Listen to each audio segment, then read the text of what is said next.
Okay, so we're going to try something a little different here. I've been asked to do a voiceover, so that's what we're going to try to do here. So bear with me. We are making a I'll love you till the cows come home sign. And right now I am taking the laser cut words and spray painting them with matte black.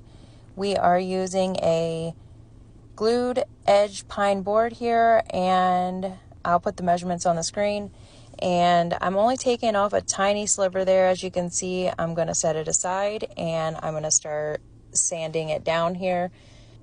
Just a light sand on the front, back, sides, and edges.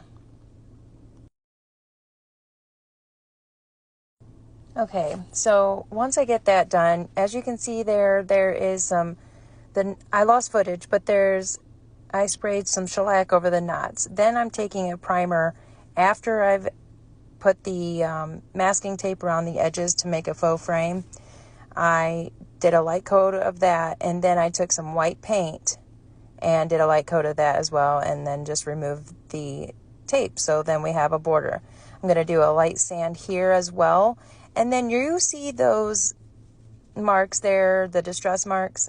They're there now, but you're going to see here soon that they're going to be gone. But then I took some Minwax Early American stain and stained the back, sides, front, around the edges, and the distress marks. And here I am just figuring out where I want my stencils to go. I cut that stencil with my laser, and I'm just using some matte black paint to paint that, and then I gave it a light sand to just kind of distress it. I got my I love you on there, and I used some tape to just like keep it all in place the way I wanted it. Added my until the cows come home.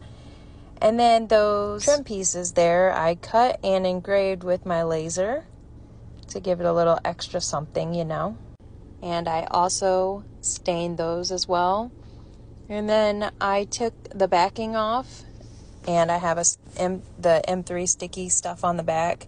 So that's how I am sticking everything down at this time. And now I'm just trying to get the letters the way I want them. I put a piece of painter's tape there just so I can have my line for where I know I want my letters to end up. Okay, so now I got some little tacks here for extra security, but also for looks.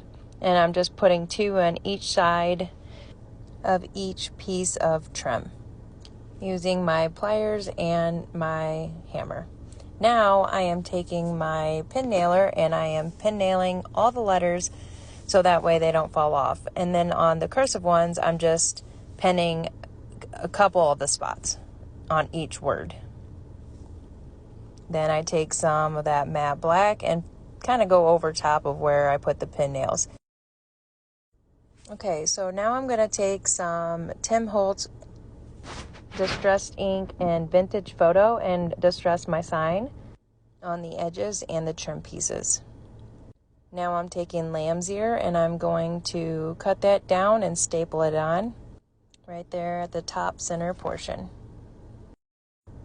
Alright, so now I'm just gathering up some different florals to see what I want to use. I had a couple ideas, but I didn't really know which one. So here is some cotton that I am putting at the edges of the lamb's ear, and I get that from Hobby Lobby. Same thing with the lamb's ear and all these florals. So I tried some roses, and I had a couple different ones, and I ultimately ended up with the smaller roses, as you can see, and then I also put some, I think that's called wheat. I don't know, some sort of wheat that I put in there as well. I'm sorry, my big old head is in the way. So anyways, I make sure to secure it with hot glue, but then after that I use staples so I know it's not moving at all. I took my hairdryer there to blow any dust away from the florals. So alright, as soon as I am done messing with these florals, the sign is done, and then I take a couple pictures here. I hope you like it and enjoy the video. And if you did like it, follow me and I'll be posting more videos like this. Bye!